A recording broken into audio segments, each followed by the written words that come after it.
Hi, my name is Michael Wells, and this is the presentation for my educational journey map. First, about me.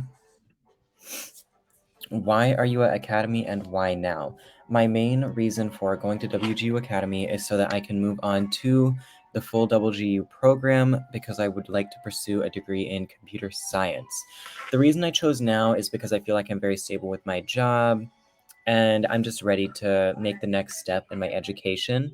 And now just feels like a right time to do it. I plan on finishing Academy hopefully by late January, early February, and then start WGU as soon as possible directly after that. And my main motivation is mostly because I would like to move to like a bigger city. I live in a very rural area, and I also have always really loved technology, computers. I've been a huge nerd ever since I was young, and my dad was also a software engineer, so that's probably where some of that comes from. And to me, it's just my dream job in computer science. My main support system is my family and my friends. Thankfully, my mom is a teacher, so it's very helpful with mostly English. She's very, very good at English, and she's always there supporting me a lot in my education. And same with many of my friends as well, although I don't have any friends in college right now. But that is my support system. Understanding and managing emotions. On the discovery assessment, I personally scored a 62, which is considered emotionally intelligent. Um, and I would say, for the most part, I agree with that, although I do have some things I would work on. In the past, I know that I would struggle sometimes with not really thinking about actions enough or the bio responses, although right now that doesn't really seem to be much of an issue, and especially if you use step, stop, take a breath, evaluate, proceed, which is something that I like to do sometimes for a mindful response.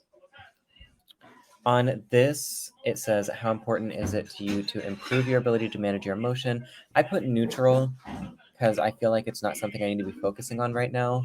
Um, but if I needed to, I am very confident that I could improve that ability.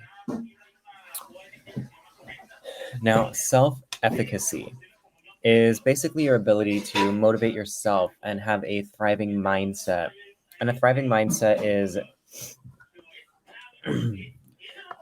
a mindset where you stay motivated.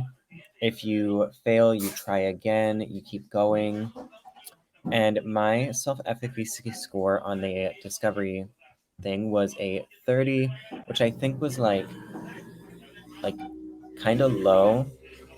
And I know that I do struggle with that. So that's what that score means to me, that I need to really work on my self-efficacy and my thriving mindset. Um, in the past, I struggled with a lot of motivation, and I also sometimes wouldn't try a new hobby. Just I would be worried that I would fail, or I'd be like, I don't know if I'm going to do this. I probably won't do well at it. Um, Currently, I am working on improving that, and I would say now I really try to keep myself motivated. And even if I think I might not do well at something, or I might fail the first time, but it's something I want to do, I still try it. Like currently going back to school with WGU Academy. At first, I wasn't sure if it was something that I could really do, but here I am. And I would say this is a very important skill for me to improve. It's something that I really need to work on. And I would say confidence, kind of neutral. I don't know why, but that's something I personally just have always struggled with. Impact of bias. It says describe a time when you experienced bias towards yourself. I can't think of many examples that I would say I really experienced bias, but I can say maybe at the job I have now, when I first went in to put in an application and do an interview, it is a very, very physically intensive job, and I'm kind of scrawny. So I could feel like they a lot of them thought I definitely was not going to make it there or do well at the job or even get the job. So that was something I had to overcome, although I did end up getting the job anyways. Um, and two things I use to decrease my bias towards others is mindfulness and um, individuation. Individuation. Um, mindfulness I use mindfulness to stop and evaluate my thoughts, since really quick decisions can sometimes just automatically trigger a bias if you're not really thinking about it. A lot of the biases are just really automatic. So by using mindfulness, I can try to think about what I'm saying and prevent that. And individuation is trying to focus on somebody's individual characteristics and them as a single person instead of them as any group you would associate them with, whether it's different things. And I think that to me is really important in decreasing bias.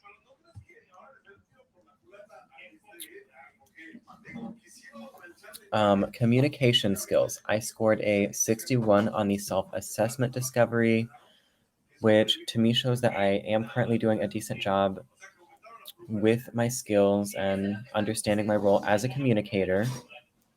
Now, I would say in the past, I did struggle with this. Definitely, one example I could think of is I wouldn't convey things properly, and so it would cause a lot of misunderstandings and such. But now I have worked on that, and one thing that I do to help myself is I try to think about how they might have perceived what I said. And I'm like, did they think that might have been confusing? Did they really understand that? And by thinking about that, I'm able to really make sure I'm communicating everything properly and also in the right medium. And what I mean by that is some things are better to communicate in person, some things are good to communicate over email or text. So making sure that I'm using the proper platform to communicate, and also making sure that I'm being a good listener and receiving the communication as well. I would say, how important is it to you to improve your ability to communicate? I would say this is very important to me, and I am very confident that I can do this and improve it. Um, interpersonal skills. I scored a 96 on the assessment, which on the score says that I am good at maintaining interpersonal relationships and listening and communicating. I would say I'm probably not doing super good with that.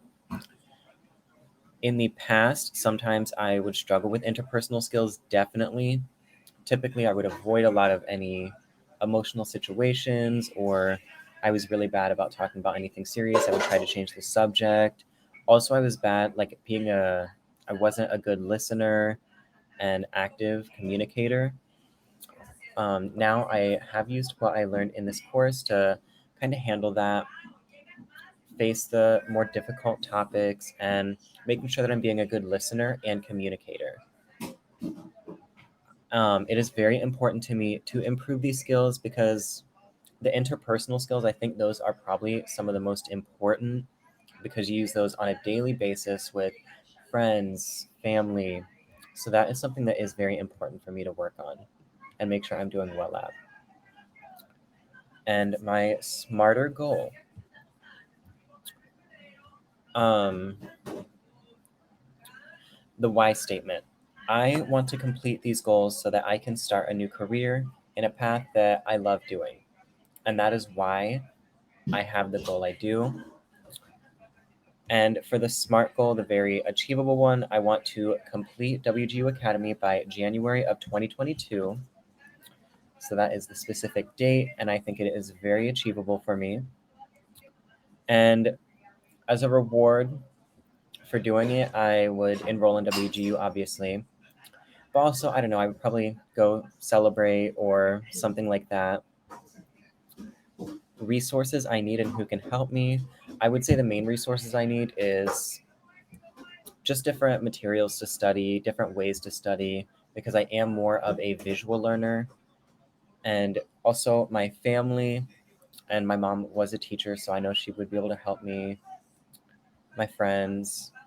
So those are my support systems. And the two strategies I have to bounce back is one, just try again if I have to. It's not a big deal. Like if I fail a course, just retake it. And personally, if I'm failing in the education wise, something I could do is switch to a part time job instead of a full time job so that I can really be devoting more time to my education and schoolwork to make sure that I'm passing my classes. And my ultimate goal is to complete a bachelor's degree in computer science.